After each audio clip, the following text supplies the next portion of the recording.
안녕하세요. 여러 나라의 행복 교육에 대하여 발표를 하게 된 글로벌 사회와 교육 이슈 선반 4조라고 합니다.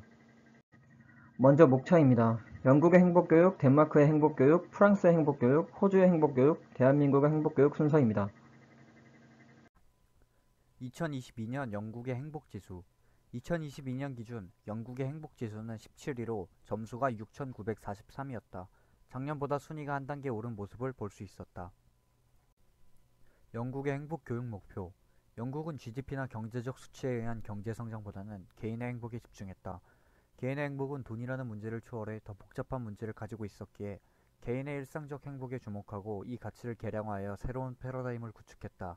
이에 상생하고 공유하며 무소유적 삶을 모토로 개인의 일상적 행복을 추구하는 행복한 도시를 구축하기도 했었다. 또한 대학에서도 행복학 수업을 진행하며 학생들의 정신건강 관리에 집중하기도 한다. 어떤 활동을 하고 있는가? 예를 들어 2019년 영국 내 처음 대학의 행복학 수업이라는 강의를 개설했다. 이는 학생들의 행복 증진에 효과가 있는 것으로 나타나고 있다고 영국 가디언지가 보고했다. 2019년 말부터 현재까지 3년간 수강생 1000여 명을 분석한 결과 2019년 말에 수업을 수강한 학생들은 수업을 듣지 않는 학생들보다 정신건강이 좋아졌다고 응답했다.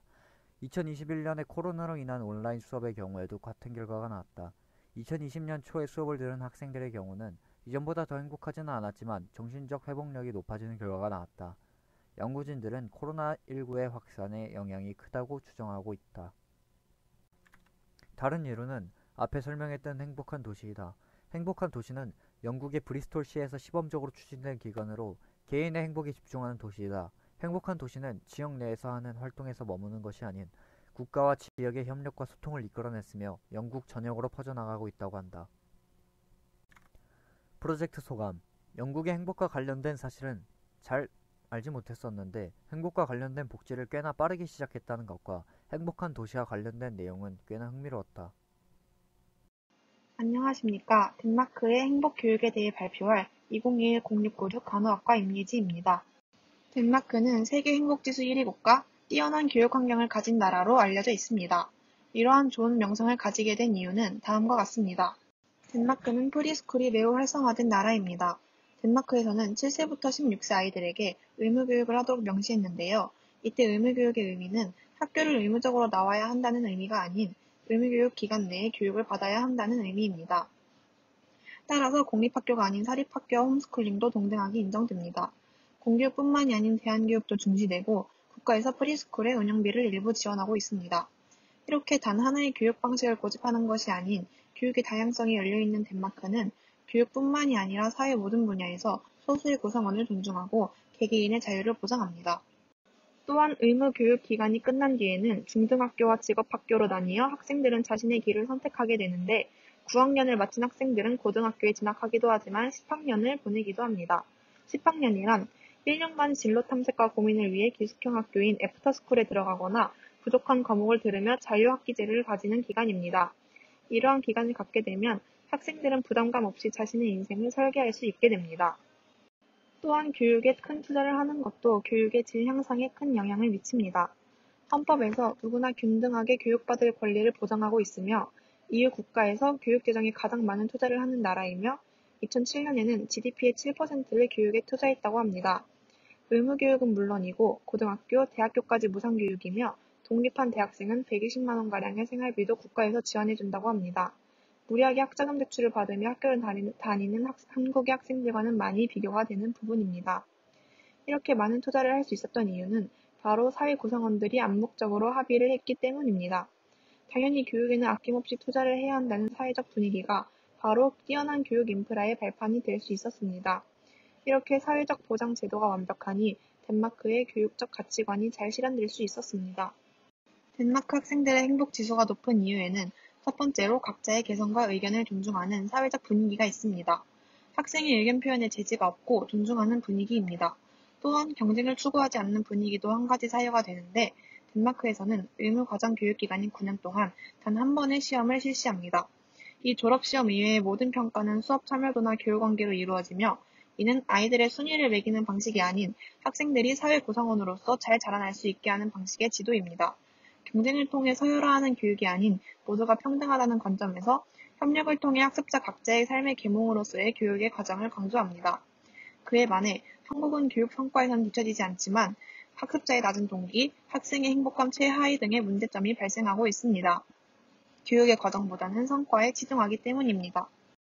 저는 이번에 덴마크의 행복 교육에 대해 조사하면서 단순히 학생들을 경쟁시켜 서열화시키는 현재의 한국 교육은 많은 문제점이 있다고 생각했습니다.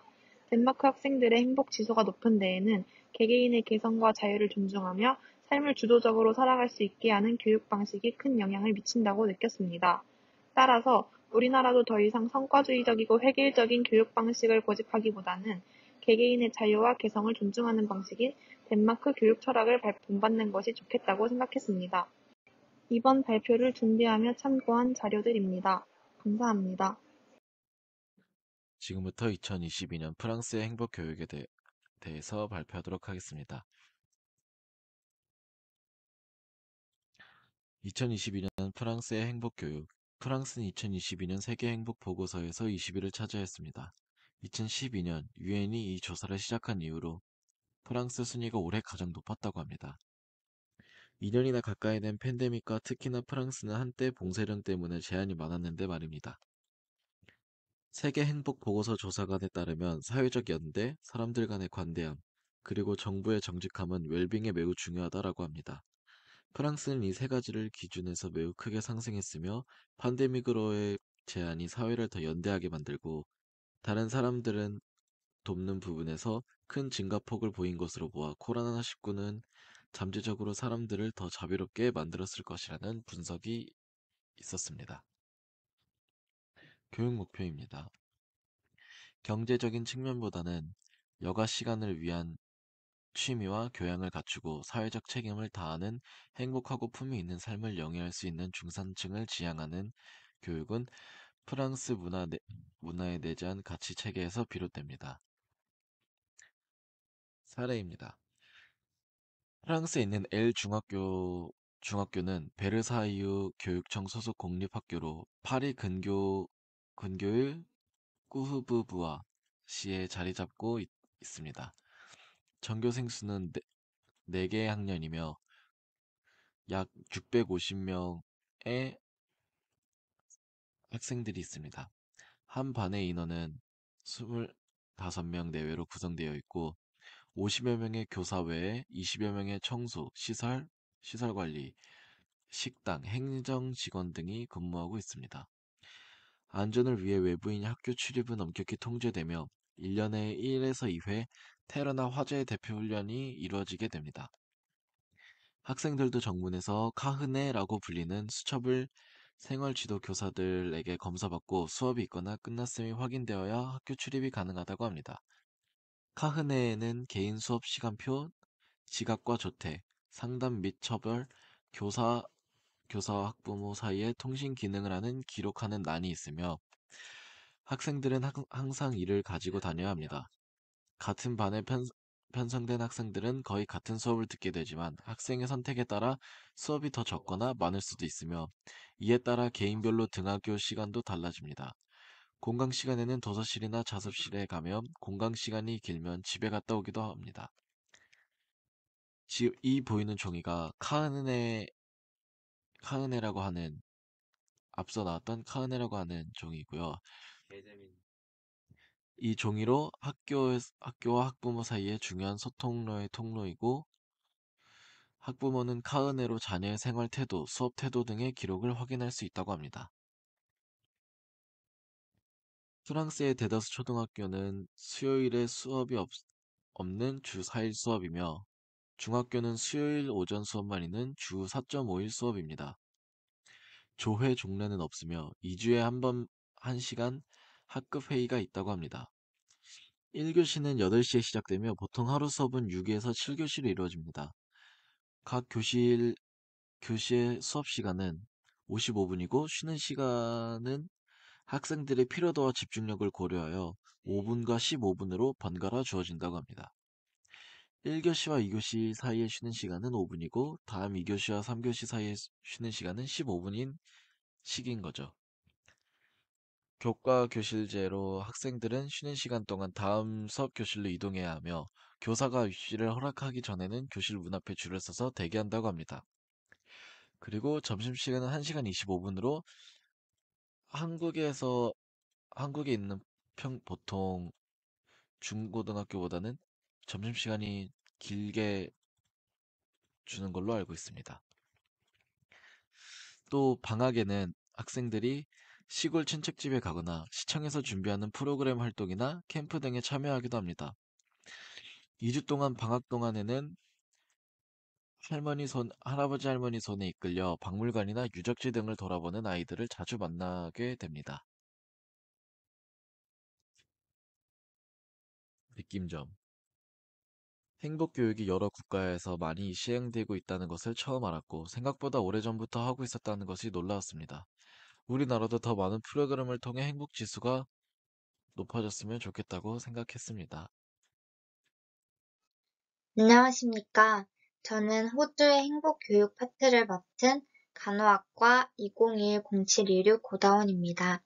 그럼 지금부터 호주의 행복교육에 대한 발표를 시작하도록 하겠습니다. UN 월드 해피니스 리포트 보고서를 보시면 호주의 행복 지수는 2019년부터 2022년까지 12위를 유지하고 있습니다.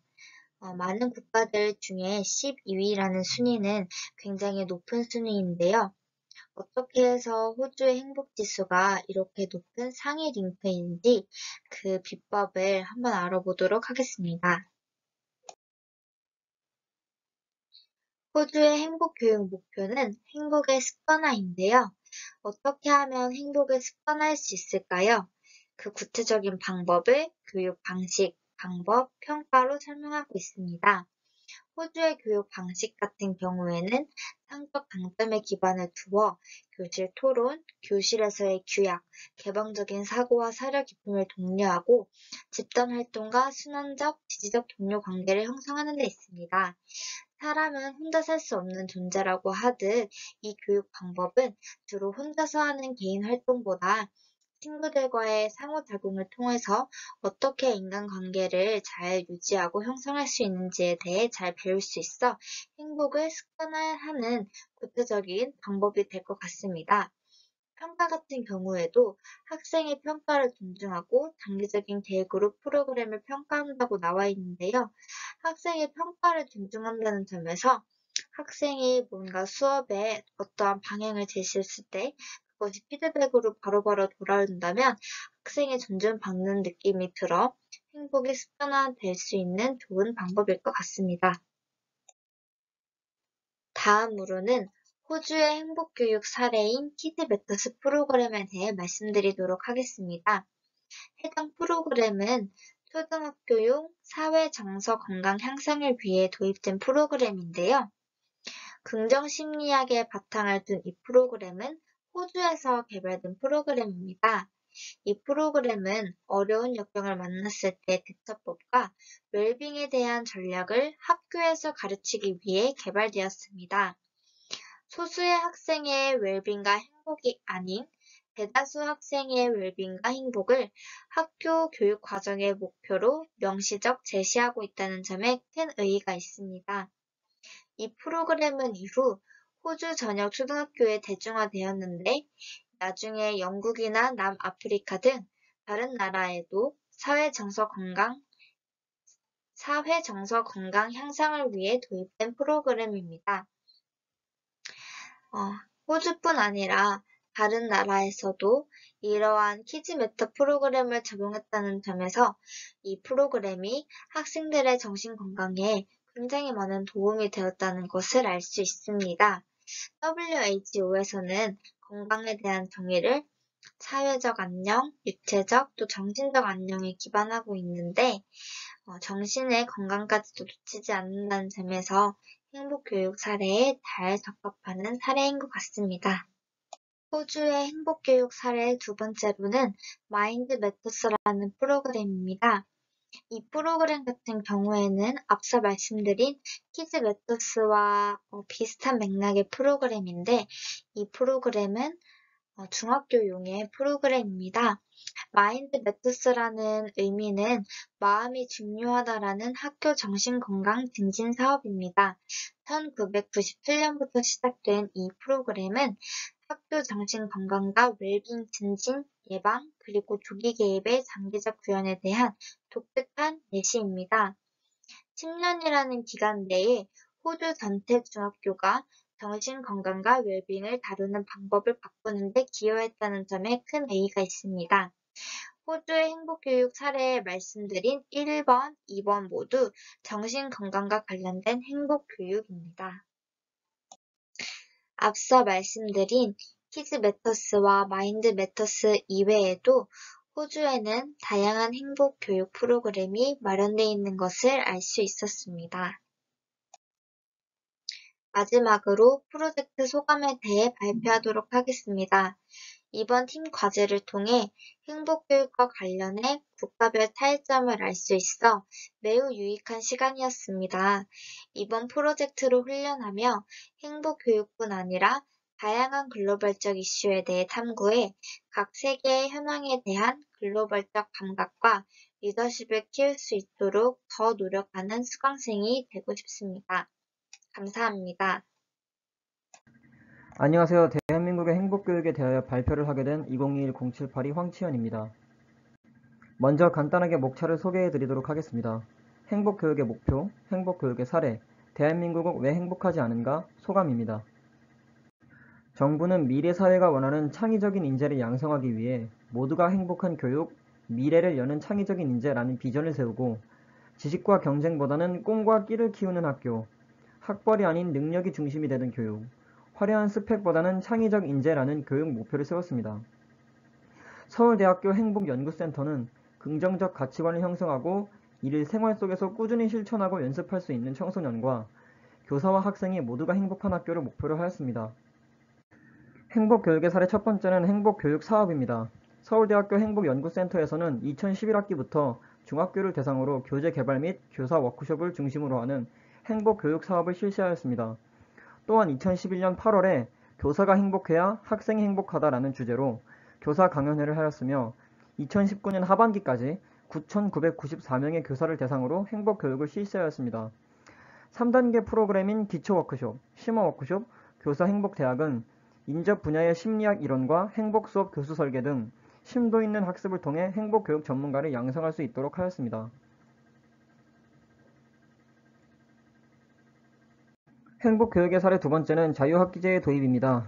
자유학기제는 학교에서 배우는 교과목의 강의식 수업에서 벗어나 진로 체험이나 프로젝트, 실험 실습 공작, 독서 토론, 역할극 등과 체험 중심으로 수업이 진행되는 학기를 만드는 것을 말합니다. 자유학기제는 2013년도부터 잠실중학교에서 처음 시범 실시되었으며 사흘에 걸친 일터 체험이나 직접 단편 영화를 제작하여 편집하는 기술을 배우고 학부모를 초청하여 상영회를 가졌다고 합니다. 자유학기제가 도입된 이후 자유학년제로 한 학기가 아닌 1년으로 확대하여 진행하고 있으며 2025학년도부터 전국의 모든 학교가 다시 자유학기제로 전환된다고 합니다. 대한민국은 왜 행복하지 않을까요? 대한민국의 교육은 불안할 수밖에 없는 교육 또는 불안이 예견되어 있는 교육이라고 생각합니다. 눈앞에 놓여있는 문제를 해결하지 못한다면 대안을 찾는 방식이 아닌 다른 방향을 찾아야 하는 방식이기 때문입니다. 당장의 자유학기제를 예시로 들어보자면 어릴 때부터 학생이 자신의 진로를 찾아 미래를 설계하도록 장려를 하고 있지만 정작 교육과정은 그렇지 않습니다. 자신의 진로를 찾고 싶지만 시험과 수능은 그대로 남아있기에 당장에 놓여있는 문제를 해결하여야 합니다. 앞서 얘기했듯이 수능을 넘지 못하면 대안이 없습니다. 이로 인하여 학력 격차 등의 문제가 발생하고 있는 것이 현실이며 자유학년제가 자유학기제로 줄어드는 원인이 되었습니다. 영국의 갭 이어는 대학 전후에 1년 동안의 방학이 주어지며 진로를 탐색할 수 있게 만들고 아일랜드의 트랜지션 이어는 충분한 사전 교육과 기업들과의 연계로 인프라가 잘 구축되어 있다는 점이 다른 점이기도 합니다. 대한민국의 행복교육에 대하여 알아보며 무엇이 문제인지, 무엇을 필요로 하는지 조금이나마 알 수 있게 되었고 대한민국의 방향성에 대하여 생각해 볼 수 있는 시간이 되었습니다. 감사합니다.